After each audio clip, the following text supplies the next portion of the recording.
මහගම සේකර නොමියන රිද්මයි ප්‍රබුද්ධ හෝරාව ගම්මැද්ද සංස්කෘතික කේන්ද්‍රය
චන්දන ලපාලු හේවනේ සුලං රැල්ලේ පාව එන්නේ ඔහුගේ නාමය වේ. ඔහුගේ නාමය මම කැමති මහගම සේකර ලෙස හඳුනා ගන්නට. මහගම සේකර අප අතරින් වියෝ වෙලා අවුරුදු 45ක් වෙනවා 2021 වසරට.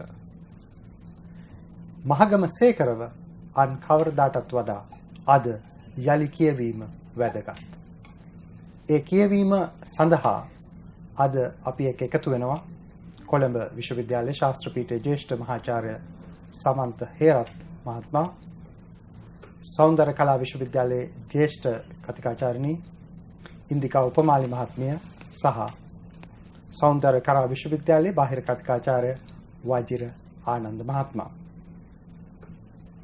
අපි මේ කියවීම සඳහා ප්‍රවේශයක් ගනිද්දී මහගම සේකරයන් අද පරම්පරාව කොහොමද කියවා ගත යුතු, ඔහුගේ විශේෂත්වය කුමක්ද කියන තැනින් පටන් ගැනීම ඉතාමත්ම තාර්කිකයි.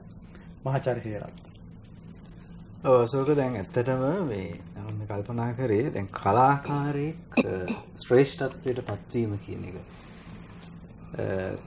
සහ ඒ කලාකරුවගේ ශ්‍රේෂ්ඨත්වය මනින නිර්ණායකයක් අපිට හොයාගන්න පුළුවන් නම් මම හිතන එක නිර්ණායකයක් තමයි මරණින් පසුව ජීවත් වීම කියන එක. ඒ කියන්නේ දැන් අපි කලාකරුවන් අපි සාමාන්‍ය මිනිසුන් වගේම මේ ලෝකෙට උපදිනවා, ජීවත් වෙනවා, ඒ ජීවිත කාලය තුල නිර්මාණ බිහි කරනවා, මිය යනවා. හැබැයි මරණින් මතුත් ජීවත් වීම සහ Tamanගේ ඒ ධර්මාන සමයටත් වඩා මරණින් පසුව ඒ අනාගත පරම්පරා ගණනාවක් ඒ කලාකරුවා අභිවාදනය කරනවා නම්, ඒ කලාකරුවාගේ නිර්මාණ ආස්වාද කරනවා නම්, අනාගතට කලාවට ඒ කලාකරුවාගේ නිර්මාණ සුවිශාල බලපෑමක් කරනවා නම් අන්න එතන විශේෂත්වයක් තියෙනවා. දැන් මහගම සේකර 1929 අප්‍රේල් මාසේ 7 වෙනිදා උපදිනවා. ඉරිදා දවසක්. 1976 ජනවාරි 14 වෙනිදා මිය යන බදාදා දවසක්.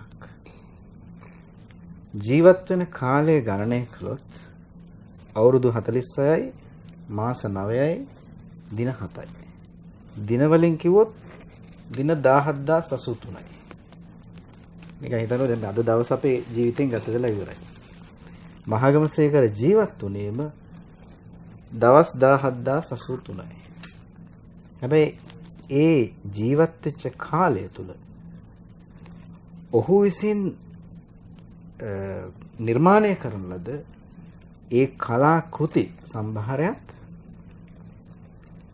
ඒන් අපේ අනාගත පරම්පරාවට ඇති කළ බලපෑම ඉතා විශාලයි. මහගමසේකරයන්ගේ නිර්මාණ භාවිතාව තුළ ඔහු චිත්‍ර ශිල්පියෙක්, මූර්ති ශිල්පියෙක්, කෙටි කතා රචකයෙක්, සිනමාකරුවෙක්, වඩාත්ම වැදගත් දේ කවියෙක්, පද රචකයෙක්, ගේය පද රචකයෙක්. මේ කලාපය ඔහුගේ සියල්ල ස්පර්ශ කරන්නට, මේ සියල්ල විමර්ශනය කරන්නට මම හිතන්නේ තනි වැඩසටහනකින් අපිට ඉඩ තියෙනවා කියලා. ඒ නිසා අපි කැමති අද මේ සංවාදය මහගමසේකරයන්ගේ කාව්‍ය නිර්මාණ ගුණය සහ ගීපද රචනා වෙත පමණක් කෙටි කරලා ගන්න. මහාචාර්ය හේරත් දැන් මහගමසේකරගේ මේ ලකුණු ගීතය සහ කවි ඔහු මේක තැන් කීපයකින් අපිට අඳුර ගන්න පුළුවන්. එකක් ඔහු කවි තුලින් ගීතයට යනවා. අනිත් අතින් ඔහු ගීතයේ ස්වීයත්වය වෙනම හඳුනා ගන්නවා. ඔව් ඇත්තටම මේ දැන් අමරදේවයන් තමයි මහගමසේකරගේ ගීත අති බහුතරය ගායනා කරන්නේ. ඉතින් අපි අර කලින් ඉන්දිකා ගායනා කරපු නල දමයන්ති මුද්‍රා නාටකයේ අතිශය සුප්‍රකට ගීතය ගත්තොත් අමරදේව කියා තිබෙනවා මේ අමරදේව සහ මහගමසේකර සුසංයෝගයෙන් බිහිවෙච්ච විශිෂ්ටතම ගීතය ඈත කඳුකර හිමවර්ණයේ ගීතය කියලා. දැන් අසෝක මේ ගීතය පූර්ව නිර්මිත තනුවක් අනුව රචනා කරපු ගීතයක්. හරිද? ඒ කියන්නේ කලින් තනුව නිර්මාණය කරලා සේකර යනුව තමන්ගේ රචනය ඊට පස්සේ කරන්නේ. දැන් මේක අපිට හිතන්න පුළුවන්ද මේ වගේ සම්භාව්‍ය සාහිත්‍යයේ අසුර බරපතල ලෙස विद्यमान වන සහ අතිශය විස්මිත භාෂාත්මක වික්‍රමයක් හැටියට දැකිය හැකි මෙවැනි ගීතයක් කොහොමද තනුවකට ලියන්නේ කියලා. හරිද? එතකොට දැන් මේ ගීතය අරගෙන බැලුවොත් එහෙම හසුන් ළමදේ මුස කරන්නේ හදේ මෝරණ ආදරේ. දැන් මේ වචනේම අරගෙන බලන්නකෝ. කෞසුලුමිනේ කුසවලපේ රතුට රතදියම් කොපුල් පතලේ බිඳියම් තනහස මුස කෙලේ. ප්‍රයෝදර නැමැති හංසයන් මූර්ඡාවට පත් කරා. නිදු සිම්ලු හා නොගියට අහෝ මේවා තමයි මම කරපු අපරාධ කියලා කුස රජුරු වැළපෙනවා. හරිද? දැන් මේ සම්භාව්‍ය සාහිත්‍යයේ අසුර සේකරගේ නිර්මාණ සමස්තය තුලම විශාල ලෙස දකින්න පුළුවන්. දැන් මේ ගීතය ගත්තොත් දැන් ඔය ඈත කඳුකර හිමවරණේ ගීතය ගත්තොත් ඉතා පැහැදිලිව වෙනවා. මේක තමයි ඇත්තටම පුරුෂ දේහලාවන්නේ මේ වර්ණනා කරපු. මම හිතන්නේ අපේ එහෙම ගීත තියෙනවා ඉතා අතලොස්සයි. ඒනොත් විශිෂ්ටතම ගීතය තමයි මේක. අපි අහලා තියෙන හුඟක් ස්ත්‍රී වර්ණන. ඉතින් ඇත්තටම සේකර ඔය කවිය සහ ගීතය කියන කලා මාධ්‍ය දෙකෙහිම සමසේ විකුම්පෑ කලාකරුවෙක්. ඔහුගේ මුල් නිර්මාණ ඔහු දැන් අපි උදාහරණයකට ගත්තොත් දැන් මේ ඔහුගේ පළවෙනි කවි පොත කේ ජයතිලකත් එක්ක උභය කතෘ කෘතියක් ව්‍යංගා. දැන් ඊන් පස්සේ මේ කෘතියට පස්සේ ඔහු බිහි කරපු හෙට ඉරක් පායයි මක්නිසාදයත් රාජතිලක ලයන සහ ප්‍රියන්ත බෝඩිම නොමියමි සහ ප්‍රබුද්ධ. දැන් ඔහු ලියපු සමහර ගීත මේ කවි පොත්වල තමයි තියෙන්නේ. ඒ කියන්නේ ඔහුගේ මේ කාව්‍ය කෘතිවල තමයි ඒ ගීත මුද්‍රිත රචනා හැටියට පළ කළා තියෙනවා. දැන් බලන්න මේ හිට ඉරක් පායේ කෘතිය තමයි තියෙන්නේ පාළොන් දුරුනිල් අහසම මේ ගීතේ. දැන් සක්වාලහිනි පොතේ එවැනි ගීත ගණනාවක් තියෙනවා. ඇසේ මතුවන කඳුළු බිඳු ගැන බිඳු බිඳු මල් වතුවක පිපිමල් මේ වගේ ගීත. දැන් බෝඩිම කෘතියේ තමයි තියෙන්නේ ගලා හැරුණු ගඟ ඊළඟට ජනදිවී හද ගහිනාරාවේ දැන් මේවා තියෙන බෝඩිම කෘතිය. දැන් මේ වගේ ඔහු ලියූ ගීත කවි පොත්වල තියෙන පස්සේ කාලේ ඔහු වෙනම මහගමසේකරගේ ගීත කියලා කෘතියක් නිර්මාණය කරා. මේ පළ කරා. ඉතින් මේ කවිය සහ ගීතය අතර ඇත්තටම මේ ගනුදෙනු මේ සම්මිශ්‍රණය සමායෝගය ඔහු එක්තරා අවස්ථාවක් කිව්වා කවිය සහ ගීත එක කුසොත් නියුන් සොහිරන් වගේ කියලා. දැන් මම හිතන්නේ ඇත්තට මේක සෑහෙන කාලයක් තිස්සේ අපේ කලා ක්ෂේත්‍රයේ මේ කවිය සහ ගීතය අතර තියෙන මේ විලක්ෂණය එහෙම නැත්නම් මේ අතර තියෙන පරතරය පැහැදිලිව හඳුනා ගන්න එක්තරා විදිහකට මම හිතන විදිහට මේ බලපෑමක් ඇති වුණා. මොකද හුඟක් අය මේ සේකරගේ කියමන ආප්ත වාක්‍යයක් බවට පත් කරගත්තා. කවියයි ගීතයයි එක කුසොත් නියුන් සොයරන් වගේ ඒ දෙක හරි සමීපයි කියලා.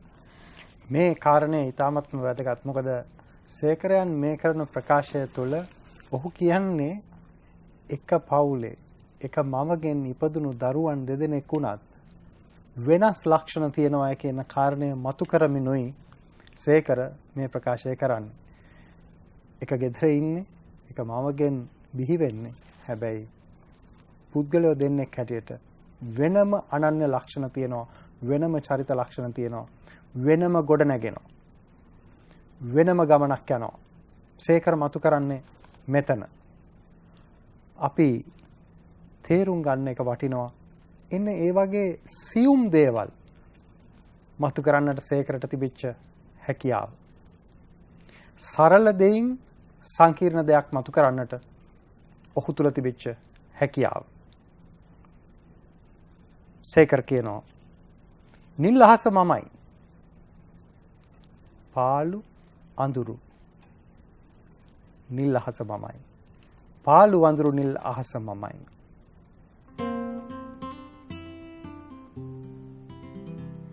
පාළු අඳුරු නිල් අහස මමයි. ඈත දිලෙන තනි තරුව ඇයයි. යුගයෙන් යුගයට හදවත් ඉල්වන බලාපොරොත්තුව පැතුම ඇයයි. පාළු අඳුරු නිල් අහස මමයි. ඈත දිලෙන තනි තරුව ඇයයි.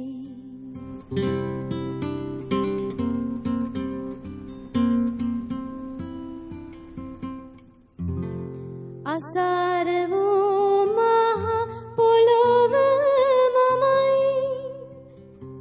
ගලා බසින දිය දහර ඇයයි. අසාර වූ මහ පොළොව මමයි. ගලා බසින දිය දහර ඇයයි. යුගයෙන් යුගයට හදවත් නලවන සදාකාලික වූ සැපත ඇයයි. පාළු අඳුරු නිල් අහස මමයි. ඈත දිලෙන තනි තරුව ඇයයි.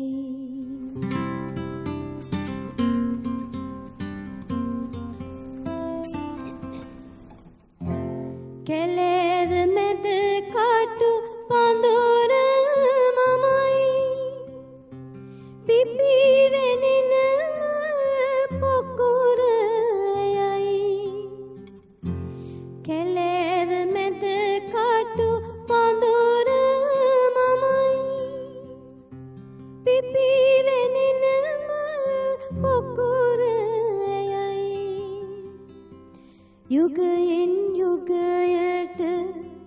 හදවත් පුරවන අඳුරු වේදනා කැටිය ඇයයි පාළු අඳුරු නිල් අහස මමයි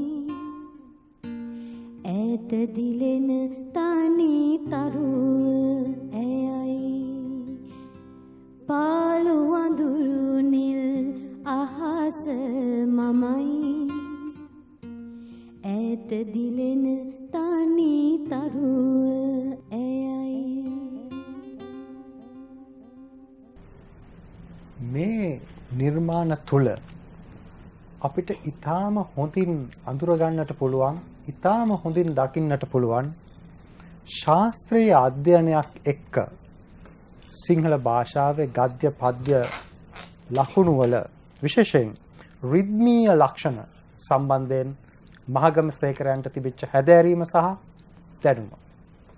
දර්ශන ශූරී උපාධිය සඳහා මහගමසේකරයන් අධ්‍යයනය කළේ මේ භාෂාවේ රිද්මීය ලක්ෂණ. මාචාර්ය හේරත් මේ අධ්‍යයනය ඔහුගේ ජීවිතය පුරා පුයක් වගේ යනව නේද? ඔව් සේකර ඇත්තටම ඔය රිද්මය කියන සංකල්පය ගැන විශාල ලෙස කල්පනා කරපු කෙනෙක්. මම හිතන්නේ ඒකම තමයි ඔහුගේ ඔය ආචාර්ය උපාධිය ඇත්තටම ප්‍රදානය කළේ ඔහුගේ මරණින් පස්සේ. සිංහල ගද්‍ය පද්‍ය සාහිත්‍යයේ රිද්ම ලක්ෂණ කියන මාතෘකාව යටතේ ඒ වකට විද්‍යෝදය විශ්වවිද්‍යාලයෙන් ඔහුට ඒ ආචාර්ය උපාධිය ප්‍රදානය කළේ. ඒ රිද්මය කියන දැන් ඔහු කරපු පරිශ්‍රණය තමයි අත්‍තරම සිංහල ගද්‍ය සාහිත්‍යයේත් පද්‍ය සාහිත්‍යයේත් තියෙන මේ රිද්ම ලක්ෂණ හඳුනා ගැනීම කියන එක.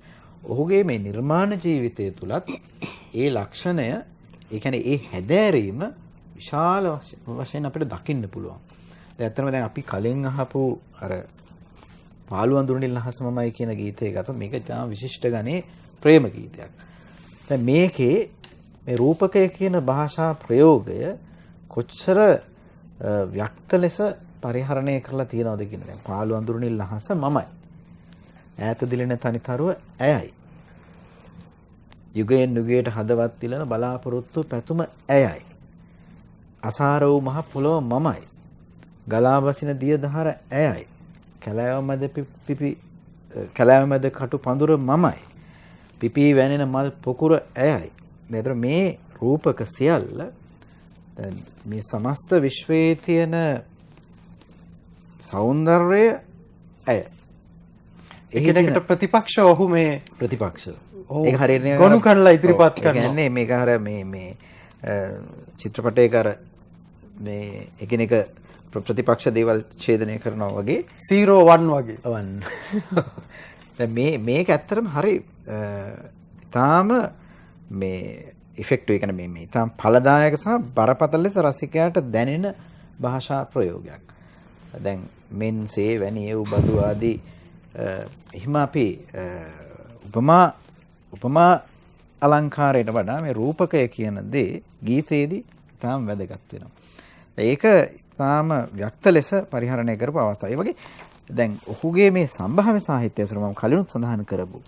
දැන් මේක ඔහුගේ කාව්‍ය සාහිත්‍ය නිර්මාණ පුරාත් ගීතය පුරාත් දකින්න තියෙනවා. දැන් ඇත්තටම ওই ගීතය කියන කලාව අද අපි දන්නවා විශාල ලෙස පරිහානිපතයට වැටුණු කලාවක්. ඇත්තටම අද ගීතය කියලා මම නම් පෞද්ගලික විශ්වාස කරන විදිහට ගීතය කියලා කලාවක් නැති තරම්. නමුත් මේ ගීතය කියන කලාව නවකතාව, කෙටි කතාව, කවිය වගේ එවැනි ශ්‍රේෂ්ඨ කලා මාධ්‍ය ඒ ස්තරයටම අයත් කළ හැකි කලාවක් බවට පත් කිරීමේ පුරෝගාමී කාර්යභාරයට උනේ මහගමසේකර, මඩවැල රත්නායක, ඩෝල්ටන් නල්විස්, ඊටත් කලින් මානවසිංහ, අහුබුදු, විමල් අබේසුන්දර වගේ ජ්‍යෙෂ්ඨ කවියන් අතරින්. ඉතින් ඇත්තටම මේ ගීතය කියන කලාව යහපත් මාර්ගයකට යොමු කිරීමේ ගෞරවය සේකරට අනිවාර්යයෙන්ම හිමි වෙනවා. ඉතින් ඒ නිසා අපි අද දවසේ මේ සේකර ගැන කතා කරන වචනයක් පාසා ඇත්තටම අපිට තියෙන්නේ ඔහු කළ මේ අර ඔබ සඳහන් කරපු මේ අතිමහත් හැදෑරීම. දැන් ඔහුගේ කාව්‍ය නිර්මාණ ගත්තත් මේ සම්ප්‍රදායෙන් ලැබපු විශාල ආලෝකයක් පෙනෙන්න තියෙනවා. දැන් ඔහුගේ මක්නිසාදයක් රාජතිලක ලයනද සහ ප්‍රියන්ත නොමියේමි ප්‍රබුද්ධ මේවා ඊටාම අනුක්‍රමික වර්ධනයක් අපිට දකින්න පුළුවන්. දැන් මක්නිසාදයක් කෘතියත් රාජතිලක ලයනද සහ ප්‍රියන්ත කෘතියත් මේ නොමියේමි ප්‍රබුද්ධ මේ ඔක්කොම ආඛ්‍යාන කාව්‍ය ගණයට ඇතුළත් කරන්න පුළුවන්. දැන් මේවයි සමහර තැන්වල ඊටාම ව්‍යක්ත ලෙස සම්භාව්‍ය සාහිත්‍යය ඇසුරත් ඒ වගේම මේ අපි එදිනෙදා කතා කරන භාෂා ව්‍යවහාර ඒ වගේම ජන සාහිත්‍ය දැන් මේ තුන් ආකාරයෙන්ම ඔහු පෝෂණයක් ලබනවා. මහාචාර්ය හේරත් මතු කරන ඒ කාරණේ වැදගත්. මොකද ජන සාහිත්‍යයෙන් සේකර ගත්ත ආලෝකය මම හිතන්නේ අපේ වෙන කලාකාරයෙක් අරගෙන තියනවද කියන ප්‍රශ්නේ මට එනවා. අපි සේකර ඔහුගේ මේ පොදු ජන සාහිත්‍යයත් පොදු ජනතාව එක්ක ඔවුන්ගේ භාෂාවෙන් ඔහු වැඩගත් හැටි මේ විරාමයෙන් පසුව තවදුරටත් සාකච්ඡා කරමු. මහගම සේකර නොමියන රිද්මයි ප්‍රබුද්ධ හෝරාව ගම්මැද්ද සංස්කෘතික කේන්ද්‍රය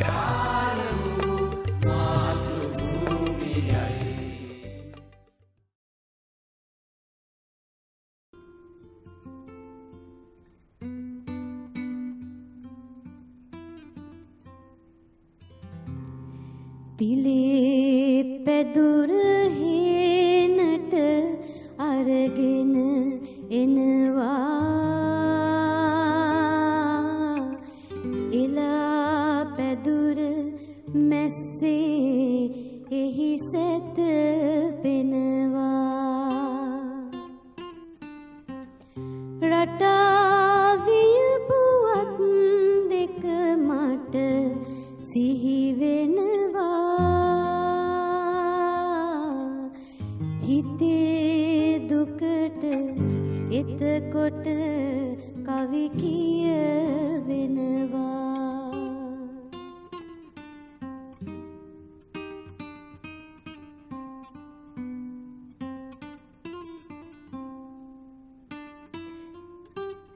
ඉර පායා ඉර අවරට ගියාදෝ සඳ පායා සඳ අවරට ගියාදෝ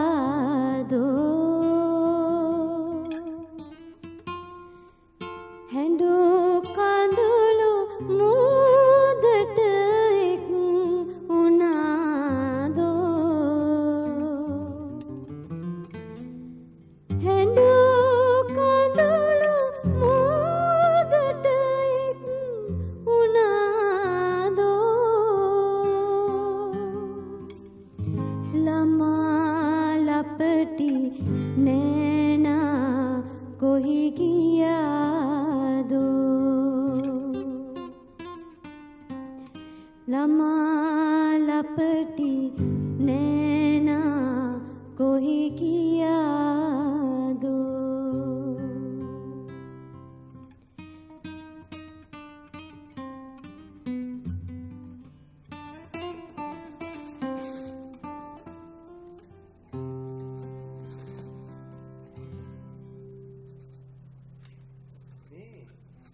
ස්වරූපය මහගම සේකරගේ භාෂා භාවිතාව සහ ඔහු භාෂාව ඔහුට අවශ්‍ය ලෙස පාවිච්චි කරන විදිහ වචන ගන්නේ කොතනින්ද ළමා ලපටි නෑනා මේ යෙදුම අපේ හිත තුළ මතු කරන හැඟීම සංගීතයත් එක්ක මුසු වෙලා ඉස්සරහට යන ස්වරූපය.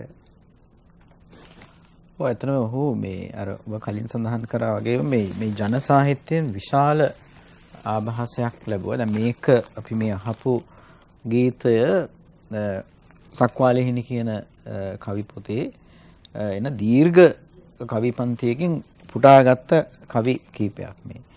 දැන් ඔහු ඒ වගේ ගීත ගණනාවක් ජන සාහිත්‍යයේ ආభాසයෙන් රචනා කරලා තියෙනවා. දැන් ඔහුගේ සමස්ත කාව්‍ය සාහිත්‍ය ගත්තත් මේ ජන සාහිත්‍යයනොත් විදග්ධ සාහිත්‍යයනොත් ඒ වගේම ජන වහරනොත් එදිනදා අපි ව්‍යවහාර භාෂාවෙන් ගත්ත ආభాසය දකින්න පුළුවන්. දැන් සමහර තැන්වල අශෝක තියෙනවා. දැන් අපිට හිතන්න බෑ මේක මෙතෙන්ට කොහොමද ගැලපෙන්නේ කියන. ඒ කියන්නේ අපි කවියෙක් කොහොමද ඒ තමන්ගේ සාම්ප්‍රදායික විඥාණය මේ නිර්මාණයක් තුළට අරගෙන එන්නේ කියලා.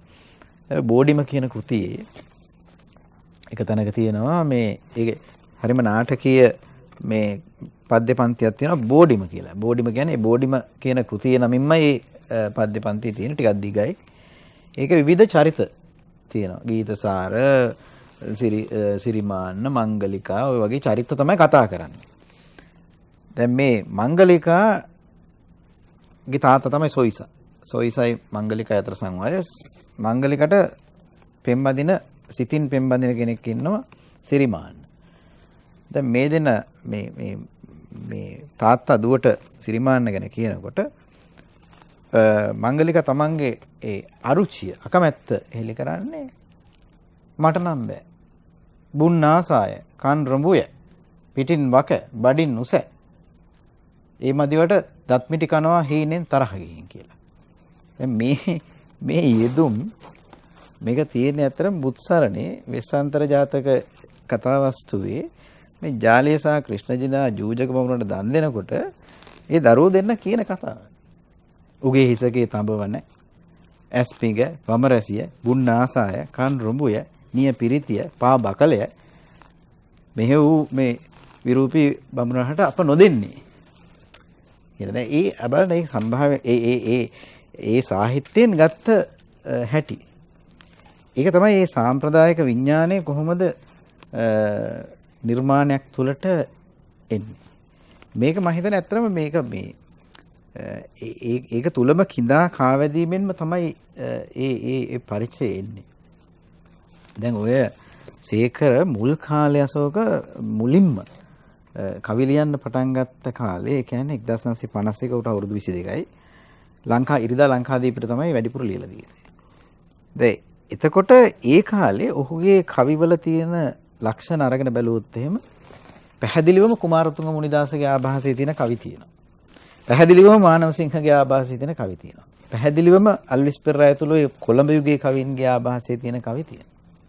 හැබැයි මේක මිදෙනවා සේකර. මේක මිදිලා නිදහස් කවියේ ඒ කාලේ ප්‍රචලිත වෙච්ච පේරාදෙණිය මේ කේන්ද්‍ර කරගෙන ප්‍රචලිත වෙච්ච ඒ නිදහස් කවියට ඔහු එළඹෙනවා. ඊට පස්සේ මේ නිදහස් කවියේත් ඔහු ශාල ලෙස ජයග්‍රහණ අත්පත් කරගන්නවා. සමහර විට නිදහස් කවියේ පුරෝගාමීන්ට වඩා ඔහු ජනතාව අතරට රසිකයා අතරට යනවා. ඉතින් මේක තමයි ඇත්තටම මේ සේකරගේ ජයග්‍රහණය. අනිත් අතින් සේකරගේ නිදහස් බව. සේකර මේ සම්ප්‍රදායන් තුනම ආචාර්ය හේරත් පැහැදිලි කරපු සම්ප්‍රදායන් තුනම නිවැරදිව ග්‍රහණය කර ගන්නවා.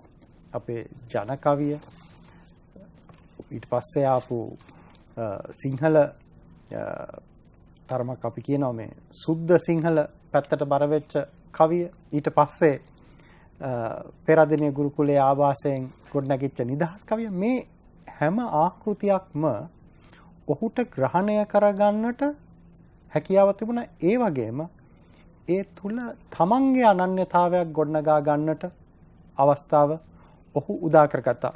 මම කැමති අවධානය යොමු කරන්න මහාචාර්ය හේරත් ඒ වගේම සේකර ලංකාවේ පරම්පරාවකට විශේෂයෙන් 70 80 90 කියන කාල සමය තුල විශාල බලපෑමක් කළ නිර්මාණකරුවෙක් තාරුණ්‍යයට. මට ඔහොම කියනකොට මතක් වෙන්නේ මාව මම දැන් ඒක පෞද්ගලික වැඩිද කියලා මේ දැත්තර මම අශෝක කවි ලියන්න පටන් ගත්තේ ඔය මහගමසේකරේ කවි කියවීමෙන් ලැබුණු ඒ අතිමහත් උත්තේජනය නිසා. මට මතකයි මං 7 පන්තියේදී 8 පන්තියේදී වෙනකොට මේ මහගමසේකරේ කවි වලට ආසක්ත වෙලා හිටියේ කවි කියවල තිබුණේ. ඉතින් ඒක විශාල විදිහට මම දන්නේ වෙන කිසිම කවියෙක් ඒ තරම් මේ මා තුළ ආකර්ෂණයක් ඇති කරේ නැහැ. ඒ මම හිතන්නේ ඒ භාෂාව සහ ඔහුගේ කාව්‍ය රචනය තුළම තිබිච්ච කිසියම් ගුණයක්. ඉතින් ඒ නිසා මම හිතන්නේ ඒකම තමයි පසු කාලයේදී પરම්පරා අද කවියක් ලියන්න හිතන තරුණයාට උනත් මේ සේකර හරිම සේකරගේ නිර්මාණ විශාල උත්තේජනයක් විශාල ජවයක් සම්පාදනය කරනවා. ඉතින් ඒක ඇත්තටම මේ සේකරගේ අනන්‍යතාව ඒ තුල තියෙනවා. මට විශේෂයෙන් කියන්න අවශ්‍යයි දැන් ඔහුගේ ওই නිර්මාණ අරගෙන බැලුවොත් එහෙම දැන් ඔහු නවකතා දෙකක් ලියවන්නේ තුම්මන් හන්දියයි මනෝමන්දිරයි. දැන් තුම්මන් හන්දිය අබිලින් සිඤ්ඤොයි මනෝමන්දිර නවකතාවේ ඉන්න සිරිසේනයි කියන්නේ සේකර. දැන් මක්නිසාදයත් එක්ක කතකයේ මේ චරිතයක් හැටියට හඳුනා ගන්න බෑ. නමින් චරිතයක් නෑ. හැබැයි එතනත් ඉන්නේ සේකර. රාජතිලක ලයනල් සහ ප්‍රියන්ත කියන පරම්පරා තුනක කතා ප්‍රවෘත්තියක් ඔහුම කියන විදිහට. රාජතිලක අතීත ලයනල් වර්තමානයේ ප්‍රියන්ත තමයි අනාගතය පිළිබඳ බලාපොරොත්තු. එතකොට මේ පරම්පරා තුනක කතා ප්‍රවෘත්තිය කවියෙන් කියනවා. ඒකේ ලයනල් සේකර. හරි. නොමියමි කෘතියේ අමරේ කියන්නේ සේකර. ප්‍රබුද්ධ කෘතියේ ප්‍රබුද්ධ කියන්නේ සේකර. දැන් මේ ඔහුගේ අධ්‍යාත්මය තමයි මේ කතා කරන්නේ. දැන් ඇත්තටම මේ සමහර වෙලාවට මට මතකයි දැන් ප්‍රබුද්ධ කෘතිය නිකුත් වුණාම ප්‍රබුද්ධ අපි වගේ දැන කියාගත්ත කාලේ මේ ප්‍රබුද්ධගේ චරිතය හරි අපිටත් ප්‍රබුද්ධ වගේ වෙන්න පුළුවන් නම් හොඳයි කියන මේ චරිතයට සාල මේ නිකන් අධ්‍යාත්ම ආකර්ෂණයක්. ඇත්තටම මහගම සේකරගේ විශේෂම ගුණයක් තමයි සේකරට තිබිච්ච හැකියාව ජීවන දෘෂ්ටියක් අනිත් අය වෙත ගෙන යන නිර්මාණකරුවෙක් හැටියට ඔහු පරිපාකයට යන්නේ ජීවන දෘෂ්ටිය අනිත් අය වෙත ප්‍රේෂණය කරන්නට නිර්මාණකරුවෙක් ලෙස ඔහුට තිබිච්ච උත්තුංග හැකියාව එක්ක. ඒ නිසාමයි අපි අසන්නට ඕන අද සේකරගේ වඩාම ජනප්‍රිය වඩාම අභිනන්දනයට ලක් වෙච්ච මා මල පසු කියන ගීතය.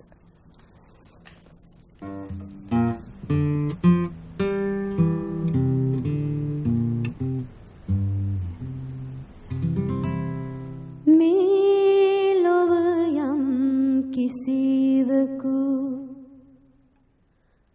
මාහට පෙම් කළ බව ඉතකොට ඒ ගීරාවය හින් හඬින් මට කියාවි.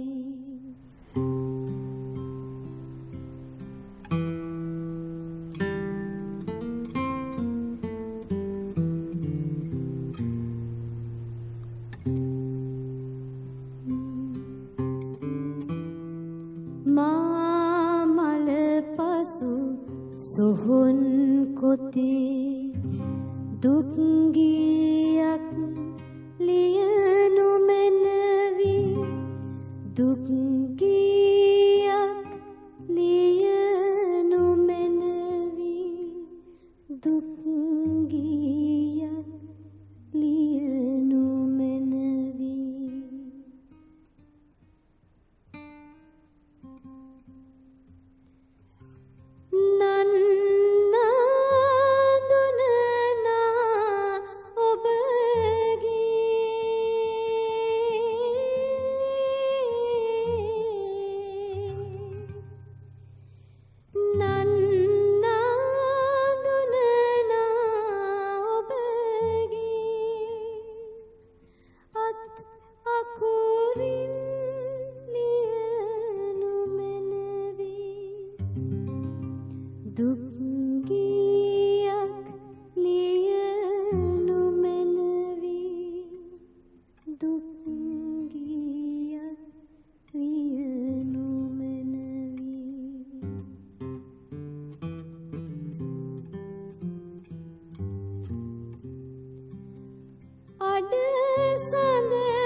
එතකොට ඒ ගීරාවය යාන්තමින් මට සේවි.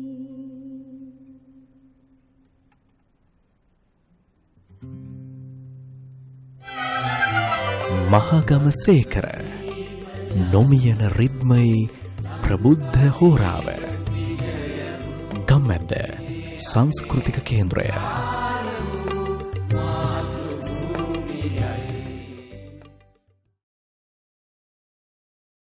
මහගම සේකරගේ නිර්මාණ පිළිබඳ සාකච්ඡාවේදී ඔහුගේ වචන පාවිච්චිය සහ ගායනය සඳහා ඊට ලැබෙන අනුබලය අපි විශේෂයෙන් තේරුම් ගත යුතුයි. කවුරුත් අහලා පුරුදු ඉතාම ජනප්‍රිය විශේෂයෙන් අමරදේවයන්ගේ හඬින් අහපු සින්දු අද ඉන්දිකා උපමාලි ඉතාම හොඳින් අපේ මතකයට අලුත් හැඩයකට ගේනවා. ඉන්දිකා මේ වචන සේකරගේ වචන කොච්චර පහසුයිද කොච්චර අභියෝගාත්මකයිද ගායනයට? මම හිතන්නේ එහි අභියෝගයකට වඩා මට දැනෙන්නේ මහ විශාල පහසුවක් සහ හරිම මේ සුමට බවක්. ඒ සුමට බව ඇතුලේ දැන් මෙතනදී ගායනා කරපු ගීතත් ඔහුගේ දැන් මම මෙතන කතා කරන දේවල් අහගෙන හිටියමත් මට දැනුනේ සේකරගේ මේ පදවැල් සේකරව ජනගත කරන්න අමරදේවයන්ගෙන් ලැබුණු පිටිවහල කියන එක.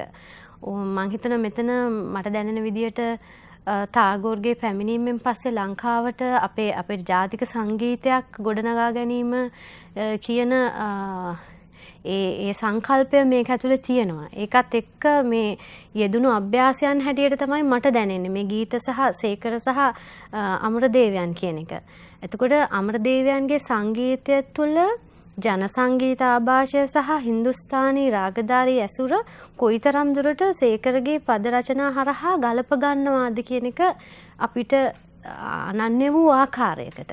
මහාචාර්ය හේරත් දැන් අපි මේකේ බලන්න ඕන දැන් අපි මේ අන්තිමට අහපු සින්දුව. දැන් මේ ගීතය දිහා බැලුවාම මේක ඊටාම ජනප්‍රිය වුණා. ඊටාම ජනප්‍රියයි අදත්. ඒත් මේකේ මවන රූප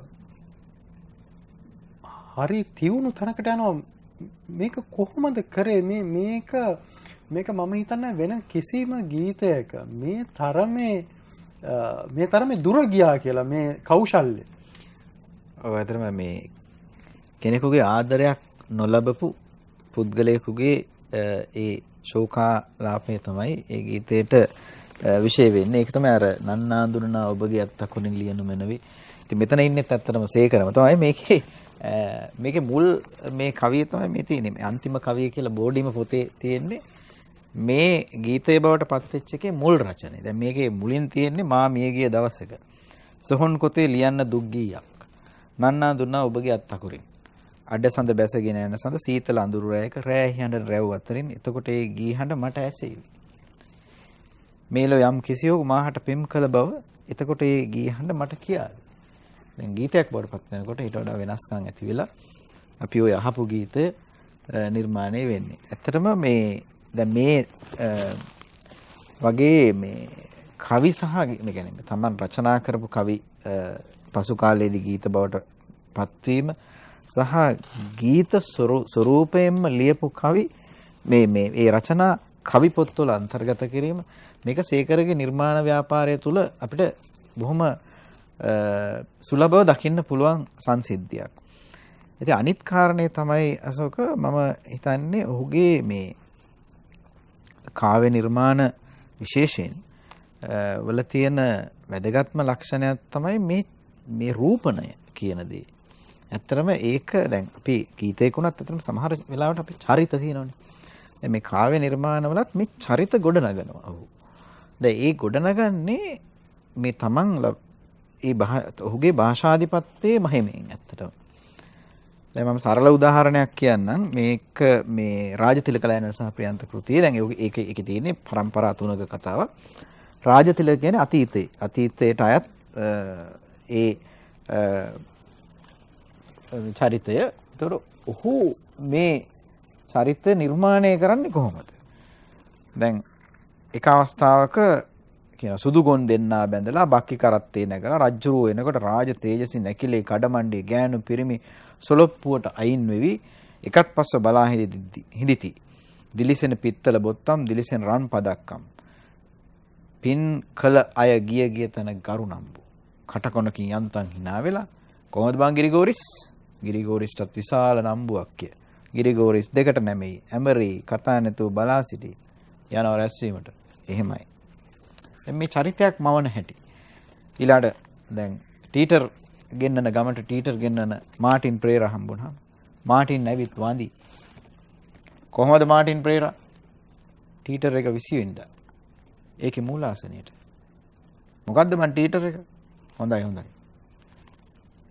රැක දේවා ලෝ පාලන සුරනා අප ගරු මැතිඳා මුලසුන දරණා නිති සුමధుර මధుරස විඳ විඳ වෙසවා කීර්ති කදම්බා ලෝ පතුරා. තවත් තැනක ස්තෝපේ හිටිය රාලහාමි හාන්සි පුටුවේ ඇලවි නාභිය දක්වා ඵලේකාට සරමක් ඇඳ කලව මුලට කැටි කරගෙන දෙකකුල් පට අරගෙන මේ අවුරුදු කාලේ යුගනෙත රතුවි අඩවන් වී දිලිහෙයි කම්බුල් පදම් වෙවි සිංහල අවුරුදු ප්‍රීතිය නිමිත්තෙන්ය පැත්තක ලොයි බංකුවේ අතවැසියු සාදා ගල්සේතන් අඹසයිමන් බුලත් දුම් කලාරන් පුංචිසුණු ඇවිත් කොළු පැංචකුත් එක්ක මේ මගේ බාල කොළු පුංචප්පුයි මේක දියංකො බම් හදාගන්න. අනේ බෑරාලහමි. එහෙනම් මහා ගෑණි මැරෙයි. ඇයි බොල තොට ඉන්නේ දුසින් ගණන්? දැන් මේ නව කතාවක් වගේ මේ දෙබස්. මේවා මේ එදිනෙදා ව්‍යවහාරයේදී. දැන් මිනිස්සු කියනවා රාලහමි ගැන. ඒක නෙමෙයි. රාලහමි යාළුවා හිටියලු බං සාපින්ගේ පවුල එක්ක. සාපින්ගේ පවුල සිරිපිනා සැලෝලයිඩ් වලලු දෑත පුරා දමන්න බොඩිය පෙනෙන තුනී හැට්ටා දින්න උකුල සලා සිනාසිසි එහෙම මේ කිසි බිසි ගා යන්න. මේ ඒ අවස්ථාව තුල ඒ චරිත කතා කරන හැටි ඊළඟට ඒ රිද්මය පවත්වගෙන යන්න හැටි මේ හැම එකක්ම මේ කාව්‍යයේදී කොහොමද මේ රූපණ මූලධර්මය ඒ කියන්නේ සිදු බව පෙන්වීම රූපණය කොට දැක්වීම ඒ සඳහා භාෂාව භාවිත කිරීම මම හිතන්නේ මේක සේකරගේ ඊටාම විශිෂ්ට ගති ලක්ෂණයක් ඔහුගේ කාව්‍ය නිර්මාණ පුරාම පවතින. අනිත් අතට සේකරයන්ගේ නිර්මාණ තුල අපි ඊටාම නිර්වුල්ව පේන එකක් තමයි ඔහු අමරදේවයන් එක්ක තිබෙච්ච සුසංයෝජනය. දැන් මේක කෙරවලට යනවා. කියන්නේ සමහර අය කියනවා 76 දී සේකර අභාව ප්‍රාප්ත වෙනවා. ඒකෙන් පස්සේ අභාව ප්‍රාප්ත වෙන්නේ සේකර පමණක් නෙමෙයි. අමරදේවයන්ගේ විශිෂ්ට නිර්මාණ භාවිතාව ඒකෙන් විශාල පසුබෑමකට යනවායි කියලා. මෙන්න මේ වගේ මේ නිර්මාණ වලට එකතු කර ගැනීම ඔබ කොහොමද මේක කියවන්නේ? ඔව් ඇත්තටම ඔය උතනදී නම් පොඩි එකතුවක් කරන්න ඕනේ. මොකද හැබැයි සේකර අමරදේවත් එක්ක සුසංයෝගයෙන් බිහි වෙච්ච ඒ නිර්මාණ සම්භාරය විශේෂයෙන් මදුවන්ති වගේ වැඩසටහන හරහා ඒවා ඊටාම විශිෂ්ට නිර්මාණනේ.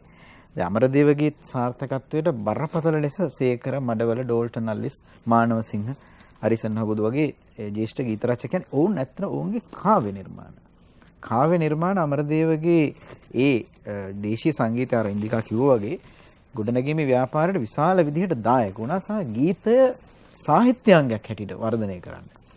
ඉතින් අර ඔබ කියන දේ එක්තරා විදිහකට සේකරගේ වියෝගයෙන් පස්සේ මේ අමරදේව එක්තරා විදිහක හුදකලා වුණා වෙන්න පුළුවන්. හැබැයි සේකර කැමැත්තෙන් හිටියා ජෝතිපාලට, මිල්ටන් පෙරේරාට, එම්.එස්. ෆර්නෑන්ඩෝට සින්දු ලියන්න. ඔබ මේ මතු කරන්නේ අලුත්ම කාරණයක්. ඔව්. කොහොමද ඔබ මේ තර්කය ඔබ කොහොමද ගොඩනගන්නේ? නෑ ඔහු කියලා තියෙනවා. ඔහු කියලා තියෙනවා මම කැමති මෙන්න මේ අයට මට සින්දු ලියන්න තියෙනවා නම් කියලා.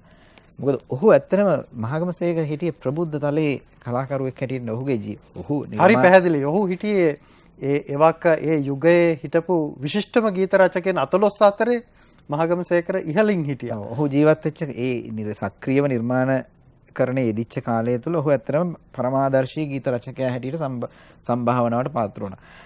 දැන් සාමාන්‍යයෙන් දැන් ඔය මහවැලි ගීතේ ලියන්න දුන්නේ සේකරට. ජනරජ ගීතේ ලියන්න දුන්නේ සේකරට. ඉතින් ඒ වගේ ඔහු ඒ එක්තරා තැනක හිටිය ගීත රචකයෙක් හැටියට. ඉතින් හැබැයි ඒ ඔහුගේ යම් මේ අමරදේවයන් සමගම නිර්මාණකරණේ යෙදීම ඔහුටත් අමරදේවයන්ටත් පොදුවේ සමස්ත ගීතවංශයටත් ලොකු ආලෝකයක් ගෙනාවා. හැබැයි ඔහු පෞද්ගලිකව ඒ අර කියපු කලාකරුවන්ටත් ගීත ලියන්න කැමැත්තෙන් හිටියා. අනිත් කාරණේ තමයි අශෝක වැදගත්ම දේ තමයි දැන් මේ අමරදේවයන්ගේ ගායනා අමරදේවයන්ගේ ඒ සීමිත කර්ණාමෘත ස්වරය නිසා සහ සේකරගේ වචන නිසා සාහිත්‍යික රමණීයත්වය නිසා මේ ගීතවල සංගීතය ගැන අපි හිතුවේම නැහැ. මට තියෙන එක නිරීක්ෂණයක් තමයි විශේෂයෙන් මේ ගීතය සාහිත්‍යික අභිව්‍යක්තියක් බවට පත් වුණා.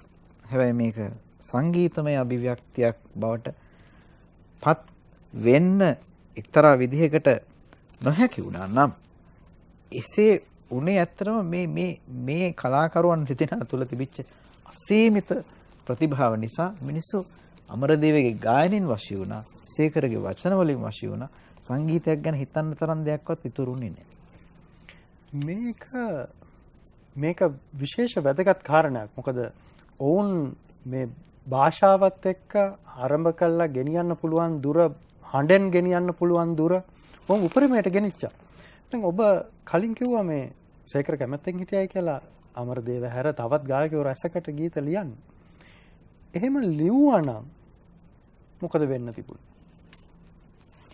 ඇත්තට මේක එහෙම තිබුණා නම් හොඳයි. මම නම් හිතන්නේ. මොකද ගීත රචකයෙක් කවදාවත් මේකම ගායකයෙකුට ගායිකාවකට කොටු වෙන්න අවශ්‍ය නැහැ. නමුත් ඇත්තටම මේ සුසංයෝගය මම හිතන්නේ ඊටාම වැදගත් අපේ ගීත සාහිත්‍ය ඉතිහාසය හදාරන කෙනෙකුට. මොකද්ද මේ අය කරේ කියන එක. ඒ කියන්නේ දැන් අමරදේවයන්ගෙන් සිද්ධ වෙච්ච දේ, සේකරගෙන් සිද්ධ වෙච්ච දේ දැන් මේක විශේෂයෙන්ම අශෝක වැදගත් වෙන්නේ අදට වර්තමානයේට. වර්තමානයේ තමයි අපි මේ සේකරගේ කාර්යභාරය වඩාත්ම ගැඹුරින් අධ්‍යයනය කරන්න ඕනේ. මොකද හේතුව අද ගීත ලියන්නේ කවුද? අද ගායනා කරන්නේ කවුද? අද තනු නිර්මාණය කරන්නේ කවුද? දැන් ಭಾರತೀಯ ඉගැන්වීම තමයි නයිසර්ගිකීච ප්‍රතිභා සුතංච බහු නිර්මලං අමන්දශ්චාභියෝගෝස්චා කාරණං කාව්‍ය සම්පදා. ප්‍රතිභාව, ව්‍යුත්පත්තිය, සතතාභ්‍යාසය. ප්‍රතිභාව කියන එක අවශ්‍යයි. ඒක පරිපෝෂණය වෙන්නේ ව්‍යුත්පත්තියෙන්. සතතාභ්‍යාසයෙන් තමයි මේ කලාකරුවෙක් තමන්ගේ නිර්මාණ පරිපාකය දක්වා අරගෙන යන්නේ. දැන් මේ මූලික නිර්ණායක ඕන් සපුරනවා. දැන් වර්තමානයේදී මේ එකක්වත් ඕනද ගීත ලියන්න? මහගම සේකරගේ නිර්මාණ භාවිතාව තුළ චිත්‍රපට ගීතවලට විශේෂ තැනක් හම්බ වෙනවා. මොකද ඔහු චිත්‍රපට ගීතවලට දීපු වටිනාකම චිත්‍රපටවලට ඔහුගේ භාවිතයෙන්, ඔහුගේ නිර්මාණ ප්‍රභාවයෙන් එකතු වුණු ගුණ අපි අඳුනාගත යුතුව තියෙනවා. අනුතප්ත නෙළුම් විලේ පාවෙන මල් රේනුවලින් සුවඳ උරා හිමින් හිමින් සුළං ඇදෙනවා සඳුන් සිමිර සලා පුතුට පවන් සලනවා පවන් සලනවා රුවන් වලා දුහුල් කඩින් පිරිසඳේ රිදී කැලුම් තුෂාර හාර ආයිති ගලා හැලෙනවා පුතුගේ සිංගිති දෙතොල් වලට සිනාගෙනෙනවා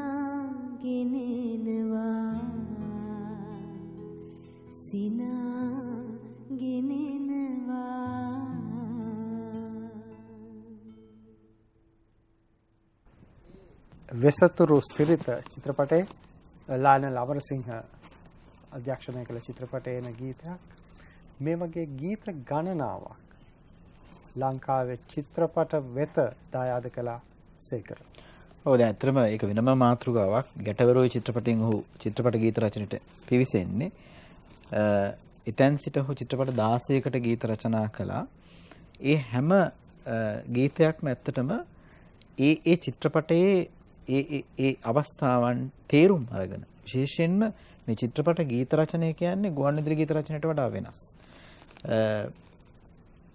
ඒ චිත්‍රපට ගීතයේ දේශ සීමා හඳුනාගෙන රචනා කරපු ගීත. දැන් විශේෂයෙන් ගැටවරෝ චිත්‍රපටයේ ඊළඟ දෙලොවක් අතර චිත්‍රපටයේ වෙසතුරු සිරිත මේ චිත්‍රපටයේ මේ ගීතය ගත්තොත් එහෙම අසෝක මේක සමස්ත සිංහල චිත්‍රපට ගීත වංශය තුලම මේ තරම් විශිෂ්ට දරුණැලවිලි ගීතයක් හම්බ වෙන්නේ නැහැ. මේක මද්රි දේවිය මේ වෙසතුරු සිරිත චිත්‍රපටයේ තරම් ජනතාව අතරට ගිය චිත්‍රපටයක් නෙමෙයි. නමුත් මේ ගීතය මේ ගීත වංශය තුල ඉතුරු වුණා. මේක තමයි වැදගත් සංසිද්ධියක්. දැන් ඔහු ඒ අවස්ථාව අනුව ගීත රචනා කරපු හැටි මම හිතන්නේ ඒකට උදාහරණ රාශියක් දෙන්න පුළුවන්.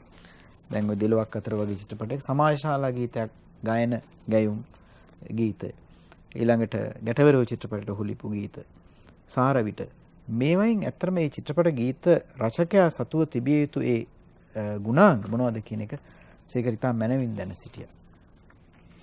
අපි වඩා අවබෝධ කරගත යුතු කාරණයක් තියෙනවා. මොකද සේකර ගමේ ඉපදිලා සෞන්දර්ය විෂයන් ශාස්ත්‍රීය ලෙස අධ්‍යයනය කළා.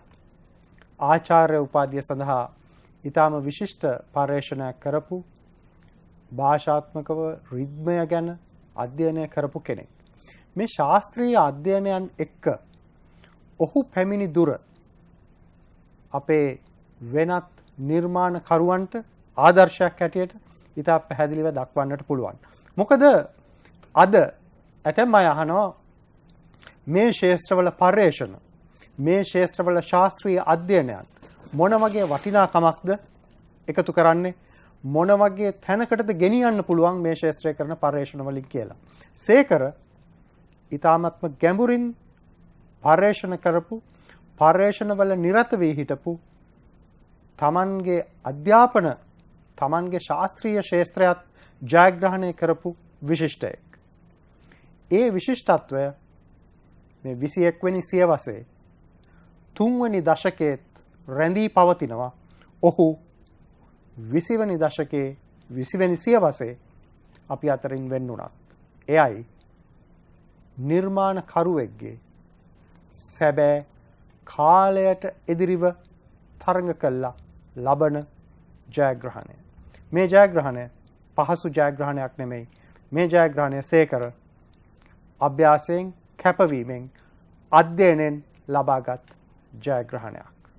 අද සංවාදයට එක්වුණු හැමදෙනාටම ස්තුතිය පළ කරන ගමන්ම සේකර ගැන කතා කරද්දී නොමියමි කෘතිය අමතක කළා යන්න බෑ කොහොමටත් මේ නොමියමි කෘතියෙන්.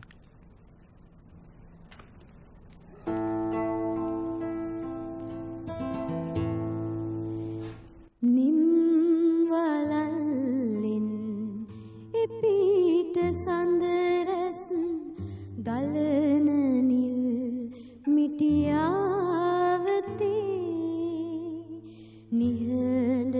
නිහඬතාවය තුලින් මතුවී ඔබේ පාමුදු හඬ ඇසේ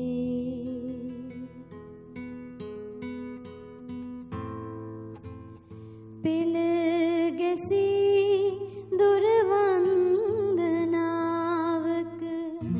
ඉගිල යන සමනලුන්නේ පියාපත් මත තබා ඔබ මා අනන්තය වෙත රැගෙන